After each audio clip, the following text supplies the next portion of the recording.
Okay, before we go right back to 7-4, I need to refresh you on something from college algebra and algebra 2. That might be it. If you have two functions, we've got f, we've got g, and I tell you to find this.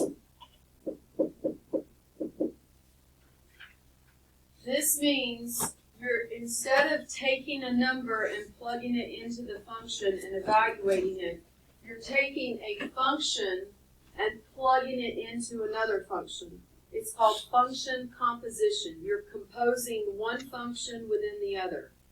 And the way that this is written right here matters, because this is saying you're composing, you're taking g of x, because it's the innermost, this is the innermost function, and you're plugging it into f of x, which is your outer function, and then you're cleaning it up. That's what it means, okay? So this is very similar to what we're doing today, but it's actually, I would say, easier, because we're not plugging it in and cleaning it up. Instead, we're evaluating the innermost. We're going to find it, and then we evaluate the outermost from the answer that we found from the innermost. It's a chain reaction. So yes, if you get the innermost value wrong, you will get the outermost value wrong. However, I'm going to show you, it's what we've already been doing. You need your unit circle, by the way. You do need that. Let me pull mine up.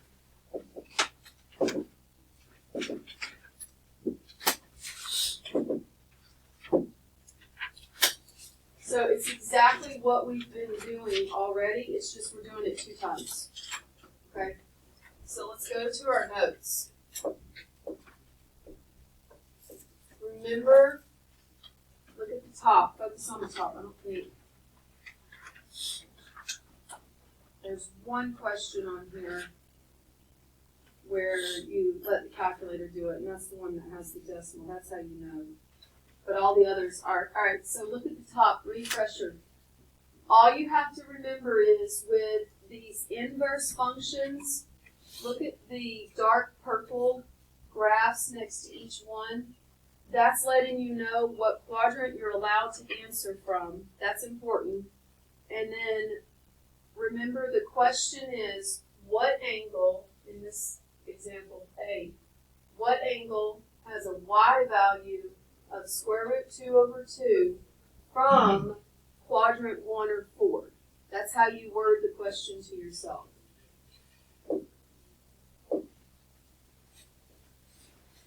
Go to this slide. Now you can see the composition.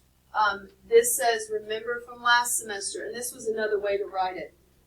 You can write it as f of f inverse of x. It's a mouthful. Or another way to write it is f, the little o, f inverse. That's another way to write it. They mean the same thing. And then this means just reverse the order. F inverse of f. Order matters. What you need to remember, what's the inverse of squaring? Square rooting. What's the inverse of adding? Subtracting. What's the inverse of multiplying? Dividing. What's the inverse of sine? Sine inverse, right? So just like you understand that squaring a square root cancels, if you are taking the sine of sine inverse, it cancels and you're left with just x. If you're taking the cosine of the cosine inverse, it cancels and you're left with just x. If you're taking the tangent of tangent inverse, it cancels and you're left with just x, because those are direct inverse operations right there. So keep that in mind. So let's make some little notes. Remember this. Next to each one, we're going to remind ourselves what is allowed to be plugged in. Now, this is the leveled up college pre-cal aspect of it. If we're taking right here, we're saying to ourselves, what angle Well, this is harder to understand without a number there, but this is the evaluating the sine inverse of some value here. That's what you've already been practicing. Once you get your answer, then you say, what is the sine of that answer? And then that goes back to the old stuff that you've already been doing. Take some notes right next to it. The sine domain, right, is -1 to 1. The sine domain is -1 to 1.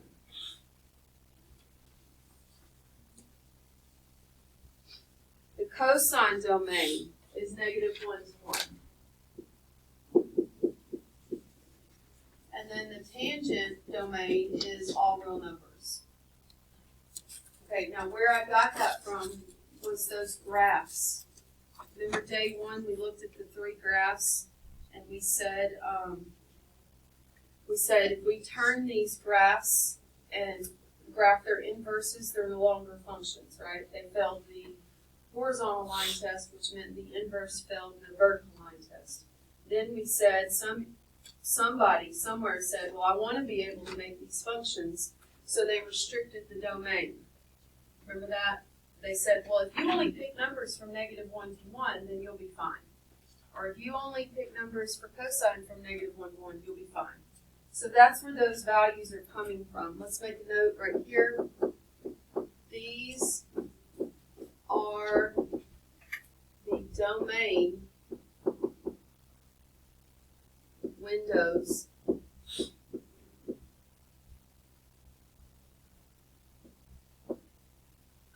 I left the word out of values allowed.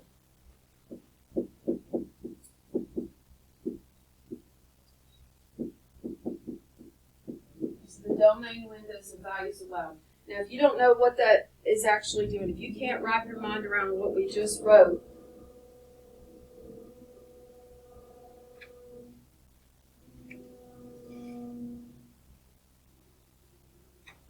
it's like Chewbacca's upstairs. If you can't wrap your mind around what we just wrote, wait till you see us start practicing it, and then you'll understand it, okay? But that is important. All right, so let's just dive right into the practice problems. We have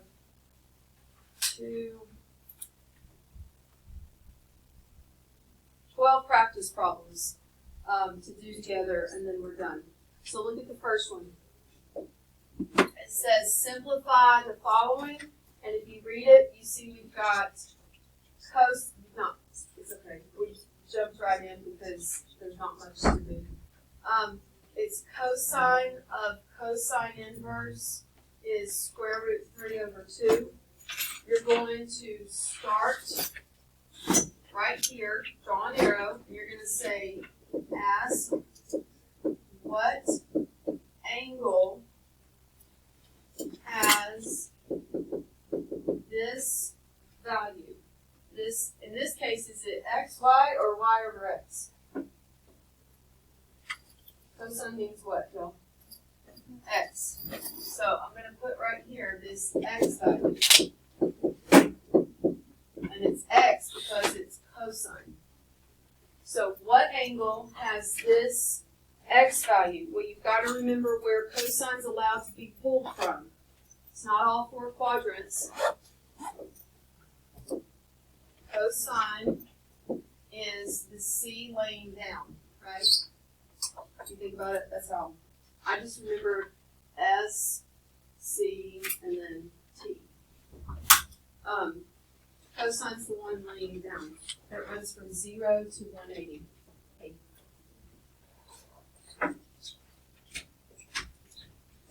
So go to your unit circle. Remember, this runs from 0 to pi. Go to your unit circle. Tell me, what is the x value that has square root 3 over 2? It would be pi over 6, right? Does everybody see that? You're looking in quadrants 1 or 2. Well, since x is positive, that tells you you're in quadrant 1. And the radian measure that has the x coordinate root 3 over 2 is pi over 6. All right, come back here. Let's take some more notes. This is what you do first, and we just did it, right? So now I'm going to rewrite the problem, but where this is, I am not going to write that again. Instead, I'm going to write, what did you say, pi over 6? I'm going to write pi over 6 instead. So I'm bringing this down. This cosine comes down. I'm going to draw an arrow to show you. That just comes down. The parentheses are still there, but now instead of the green, because I just evaluated it, I'm writing pi over 6.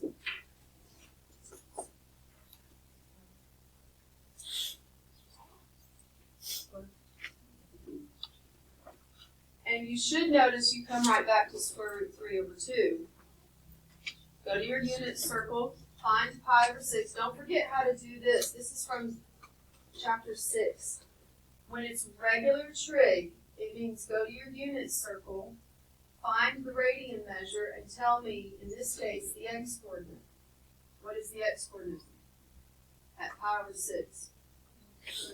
Square root 3 over 2. Now you might be thinking, why did I end up right back at square root 3 over 2? Because look, it was cosine of cosine inverse, right? Didn't we just say that the cosine of the cosine inverse cancels? Do you see that?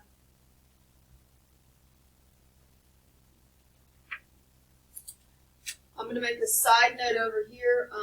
I'll stay in green where we were saying, ask what angle has this x value. There's our green restriction for cosine inverse.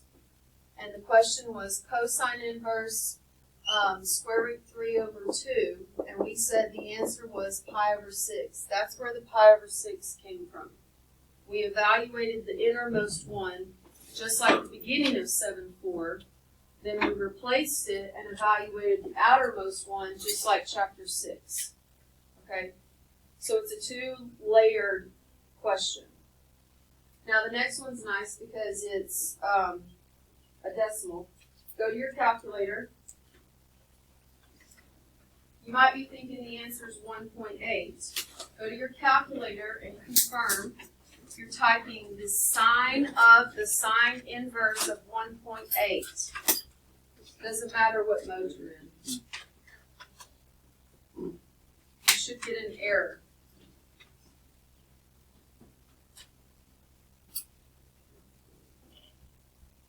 The error lets you know that there's a problem here. It doesn't mean you typed it in wrong. Doesn't mean your mode is wrong.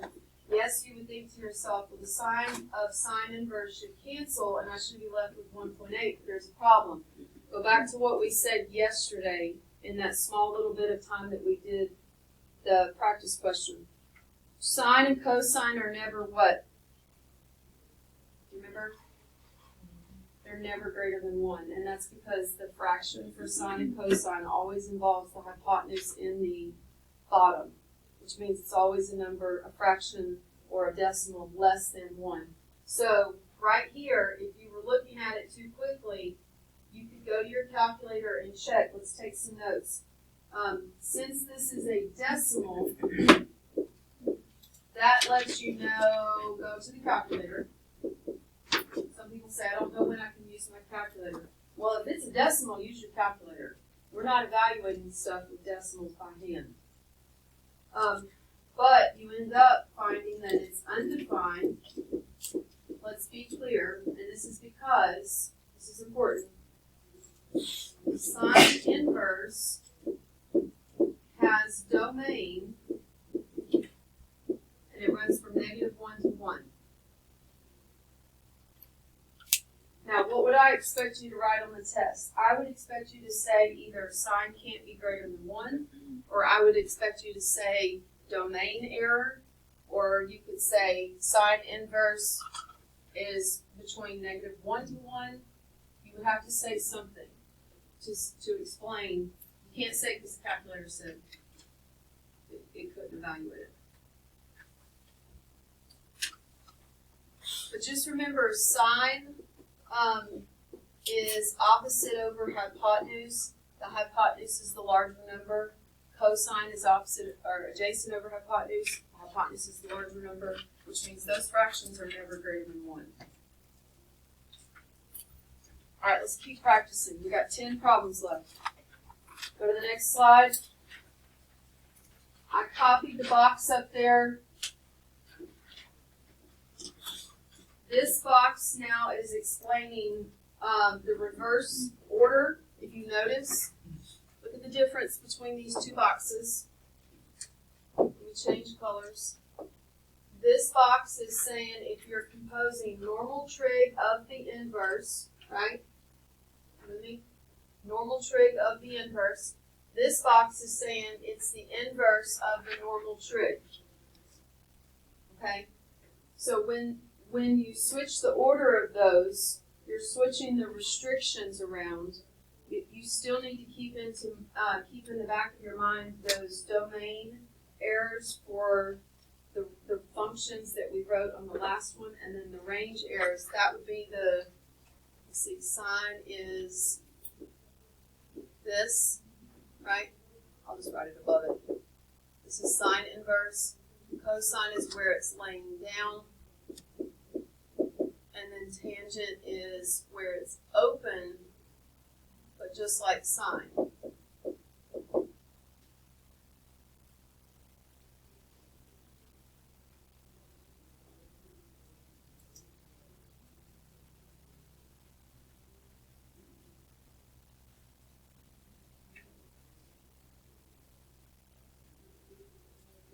Okay, so dive into the practice questions. Remember, go to the innermost one first.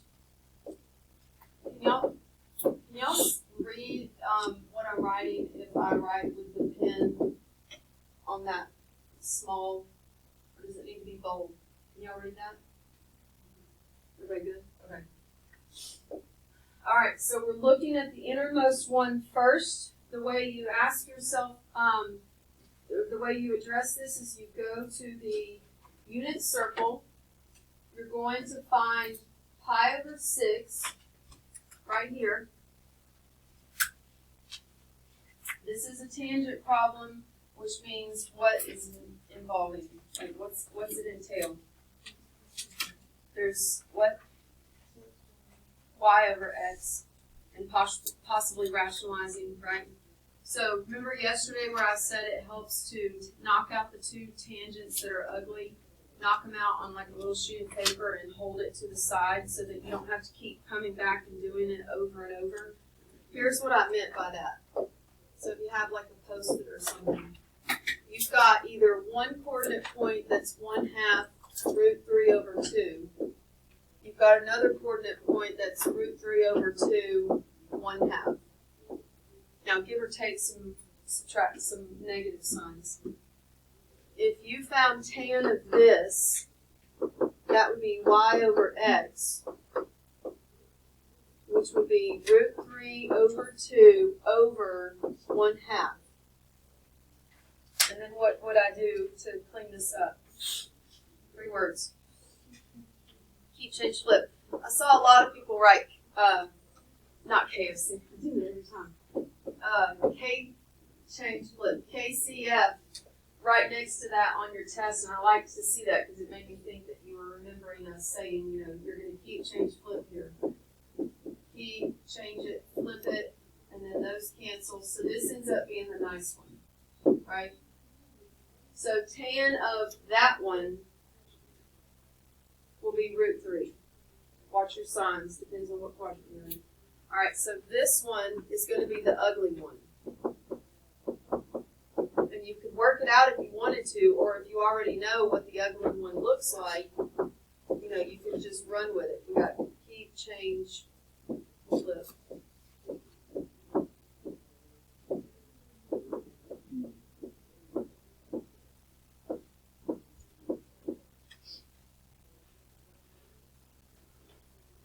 So now we know we would have this off to the side, so we would know that the tan of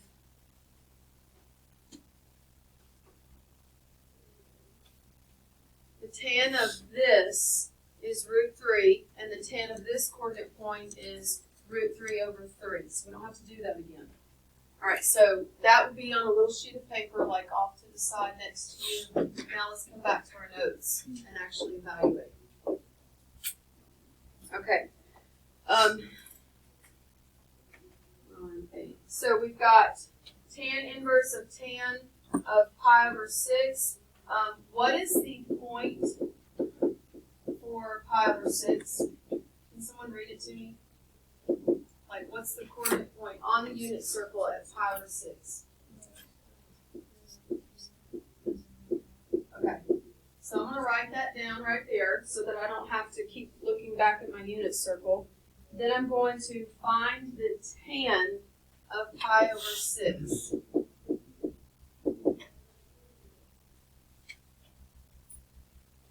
Well, we just found it to the side, right? So this is the root 3 over 2 leads as the x-coordinate. So tan of root 3 over 2 as the x-coordinate is root 3 over 3. So I'm going to come back right here and go ahead and write that this is root 3 over 3. Now I'm going to rewrite the problem from the outside. The tan inverse here gets repeated, and that parentheses changes to root 3 over 3. And now I'm going to evaluate it. Remember, tan is allowed to come from what quadrants? Tan inverse 1 and 4, open circle, and this was negative 90, right? I don't like how I wrote that. Hold on. There you go. This is negative 90.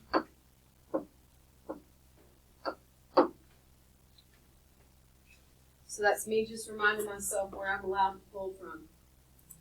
Well, if tan is positive between quadrants 1 and 4, then I'm clearly in quadrant 1, right? And what point in quadrant 1, if you found the tan value of it, would yield root 3 over 3? Well, it's the one we just came from. It's root pi over 6. And you could have gotten there faster by looking right here and saying, oh, those are inverses, right? Do you see that?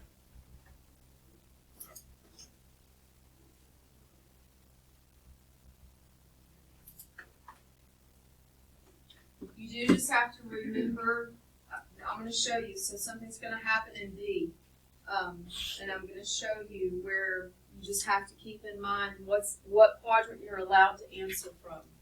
So if you look at B, your first instinct is probably to say that the answer is going to be 3 pi over 4, right? Because if you look at it, it's sine inverse of sine. So you might think, okay, those are going to cancel. The answer is 3 pi over 4. But if you're evaluating the inverse of sine, you're only allowed to pull from which quadrants? So sine inverse graph only allows me to pull from 1 and 4, and this is negative 90, right? So go to your unit circle. We are only allowed to go from here to here. Where's 3 pi over 4? So that's where you have to be careful when you are doing these. You don't just run with, oh, they cancel, the answer's 3 pi over 4. You need to look at it and see, does it fit within what's allowed to be, you pull your answers from. It is 3 pi over 4, but within the context of what's allowed, you could say calibrate it. So what's the reference angle over here that is the equivalent to 3 pi over 4? Pi over 4. And that's actually the answer. Now I'm going to show you how to get there, though. Go back to this right here. So we're going to do this first.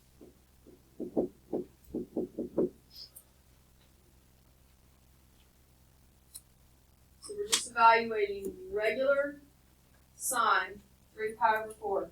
Sine means pull the what coordinate? Sine means pull y. Go to your unit circle, find 3 pi over 4. What is the y coordinate? Square root 2 over 2.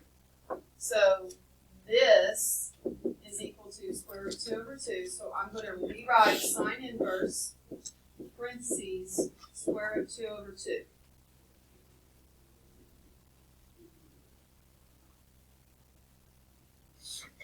And then now you can see, because now we're evaluating the inverse, you have to go to your little chart to let you know what quadrant you're allowed to pull from.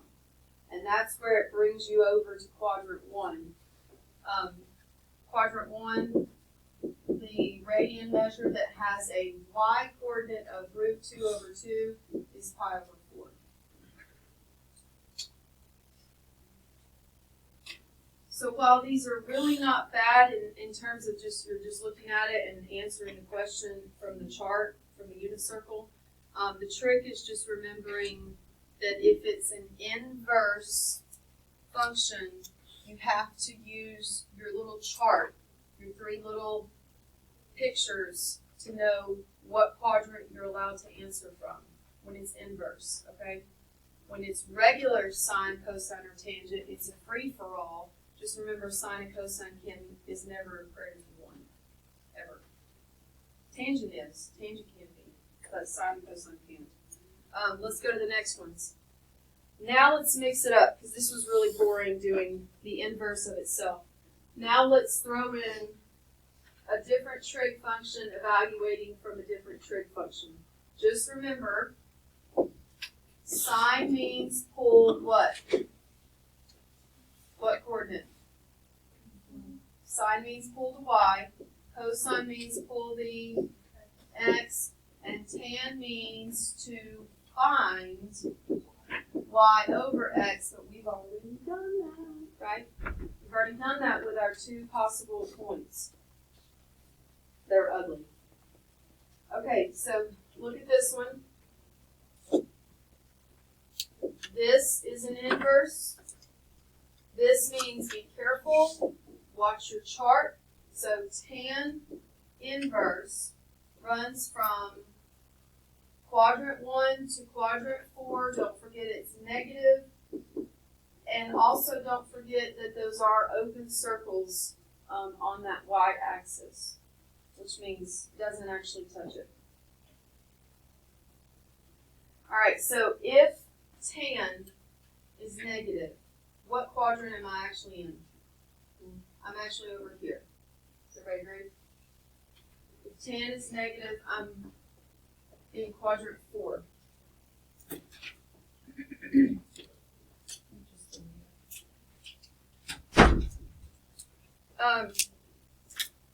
So in quadrant 4, what is the tan, the angle measure, the radian measure that would give me tan of negative 1?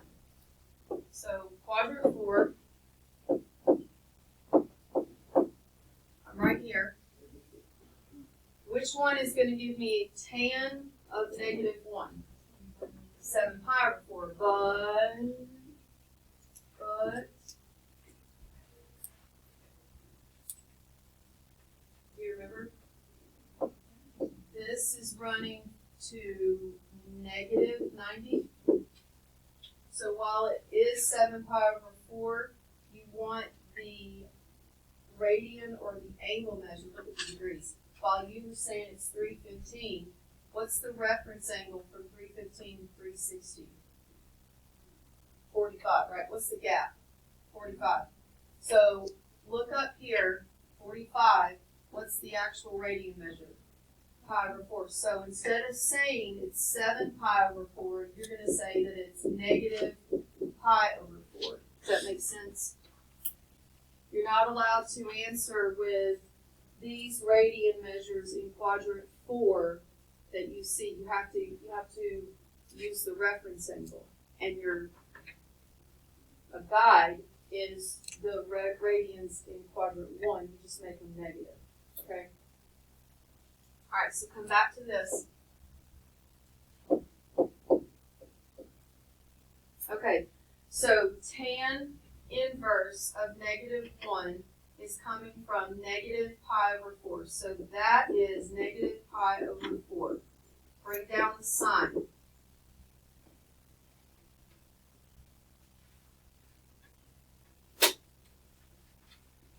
So now the question is, what's the y value at negative pi over 4? That's how you read this. What is the y value at negative pi over 4? So clearing the whole thing off, negative pi over 4 is not on here, but we just addressed it. It is the equivalent of pi over 4, but you're going to go from here down. And the y value is negative square root 2 over 2, and that's the answer. These questions are almost like scavenger hunts, I guess you could say, because you're not actually calculating anything. It's a look, where is it, find it, remember the rule about where you're allowed to pull from. So it's like a giant scavenger hunt. So this ends up being a negative square root of 2 over 2, and that's the answer.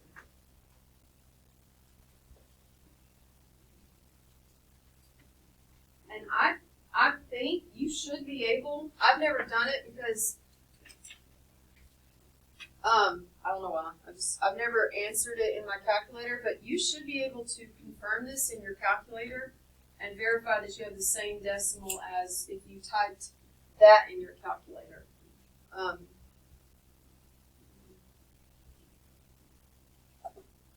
I'm in radian, and I need to be in radian because I'm fixing to enter a pi in there, right? Or up here, actually, no, it doesn't matter. I'll enter sine of second tan of negative 1. And I get that decimal.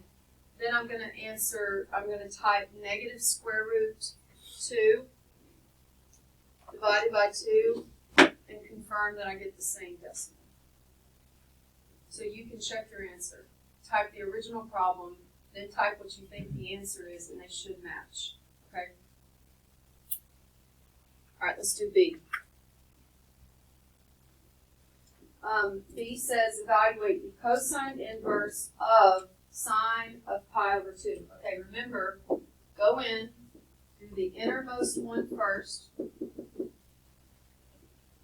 Now this is just regular trig. So go to your unit circle, find pi over 2, and tell me what is the sine value, which means the y coordinate. Pi over 2 is up at high noon, right? That's 90. What's the y coordinate? 1. So we're going to bring down cosine inverse. The parentheses becomes 1.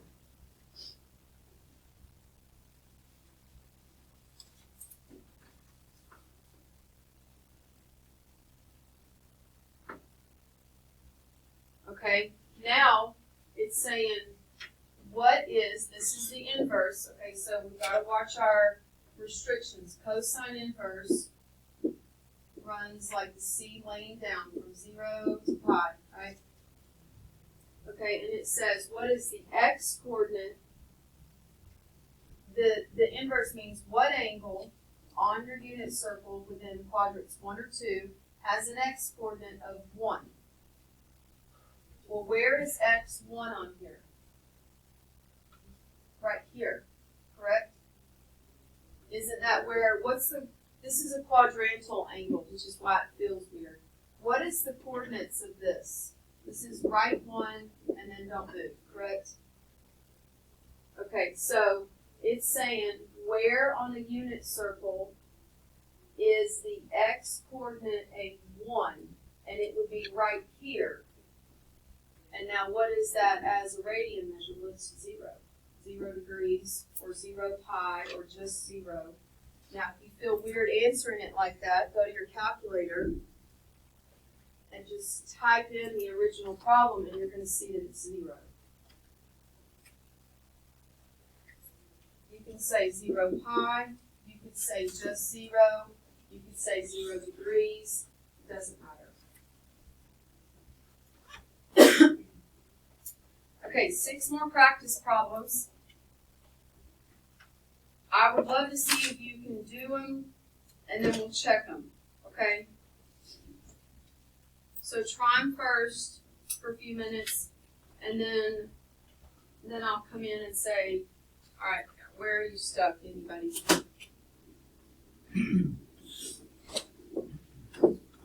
So hopefully you've tried a few. Let's see if you got them right. The first one, did you come to point 3? Yes.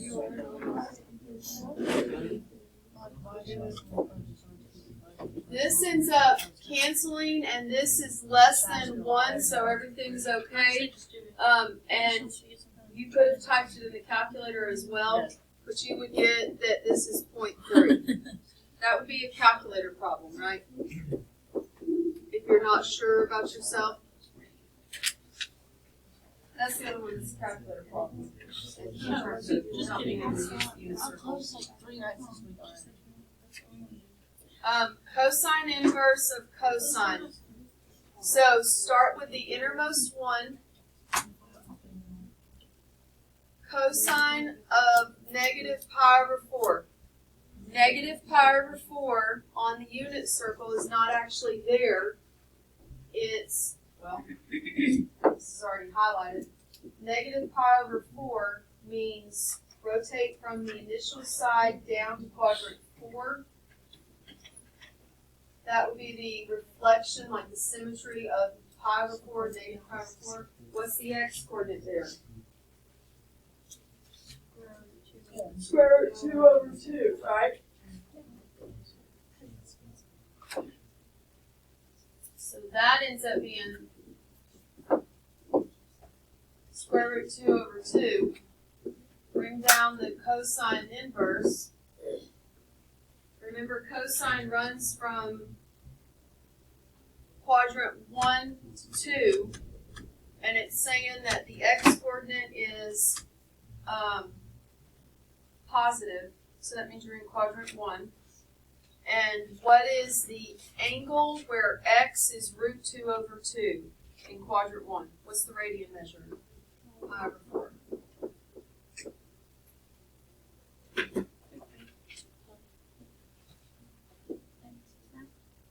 It really helps to ask yourself that question. What is the angle where the x, y, or y over x is this value?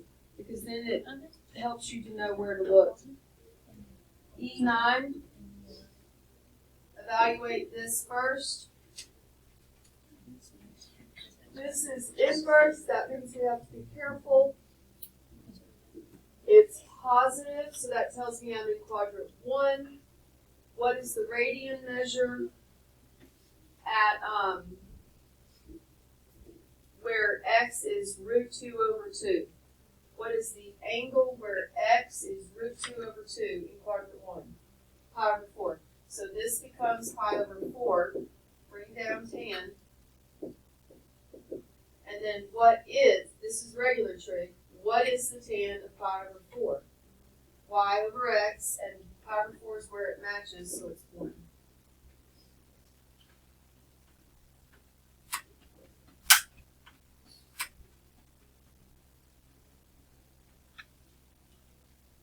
Alright.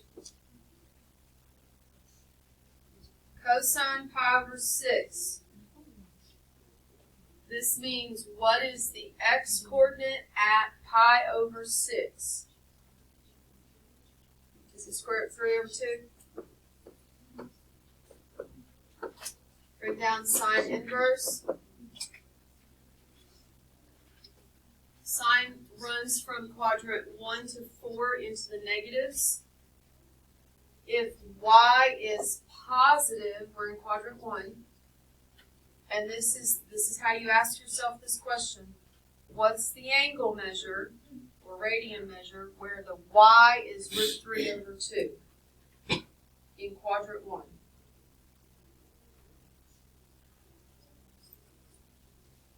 Six. Where the y coordinate. Yeah. So the question is sine inverse of square root 3 over 2. So what's the angle in quadrant 1 where the y value is square root 3 over 2 and it's pi over 3?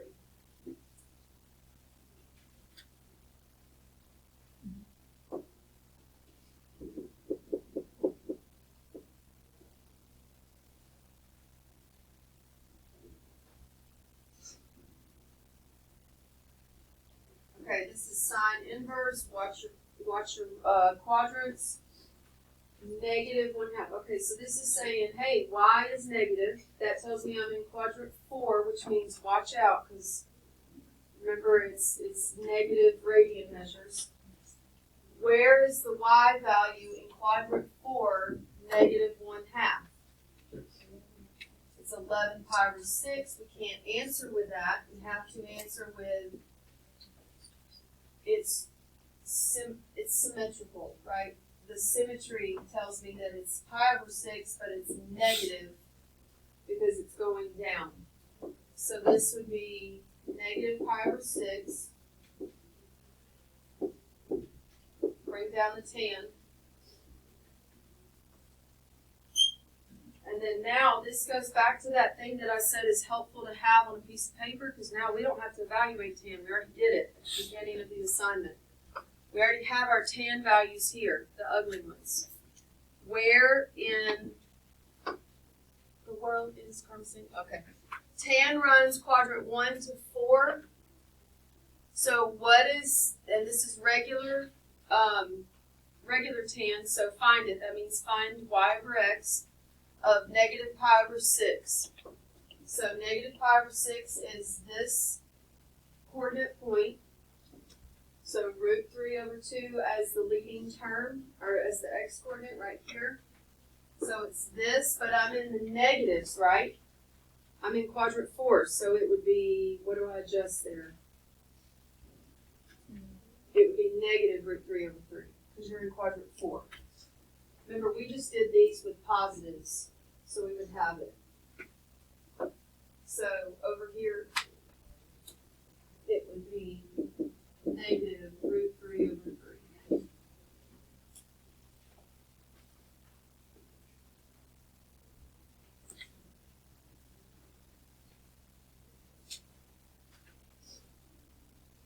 All right, if you're looking at this one, you're probably thinking, hey, those cancel and it's 2 pi over 3. Okay, go to your unit circle. Remember, the inverse of tan runs open to open. Where's 2 pi over 3? Right? So that means you need to either calibrate it or you need to actually work it out to make sure you don't get it wrong. So coming over here, let's look at it. This means find the tan at 2 pi over 3. Okay, well, 2 pi over 3 is this one. That's the coordinate point, which means one of them is negative. So coming over here to my little cheat sheet where I already answered it, this would be negative, which would tell me that this would be what? Negative, right? So the tan at that coordinate point would be negative root 3.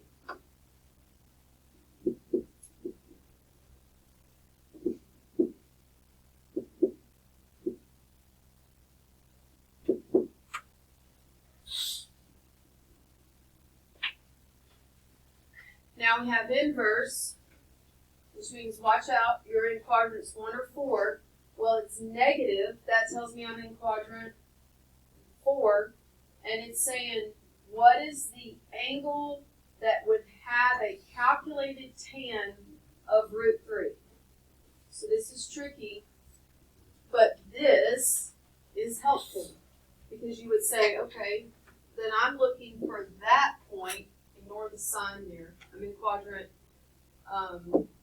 4, so this would actually be positive, and this would be negative. What is the radian measure of that point in quadrant 4? Pi over, what is it? 5 pi over 3? Yeah, you're right. Now, there you go, but it'd be negative. So 5 pi over 3 has that exact XY point. Now remember though, with tangent it needs to be answered in terms of negative radians. So you use these 3 up here, you just reflect them. So that is the symmetrical answer. So it'd be negative pi over 3. Like I said before, this is like a giant scavenger hunt. Okay. It's like a scavenger hunt. So now for the rest of the class, you have 12 minutes. I want you to work on the My Math Lab homework. I took number 5 out. Huh? We only do, Sign also does that. Sign You is always go from here, yeah. not for whatever. Sine, cosine's the only one that is straightforward. Sine and tangent, inverse, you have to watch out. If you're in quadrant 4, it's actually the negative of the ones from quadrant 1. Like if you won't be in quadrant 3 with the inverse. The inverse doesn't exist in quadrant 3. 2 is only if you're dealing with cosine. Inverse, right? Now, regular trig can be anywhere. But when it has the little -1 is where you have to watch yourself. You're only in one of 2 quadrants. Okay?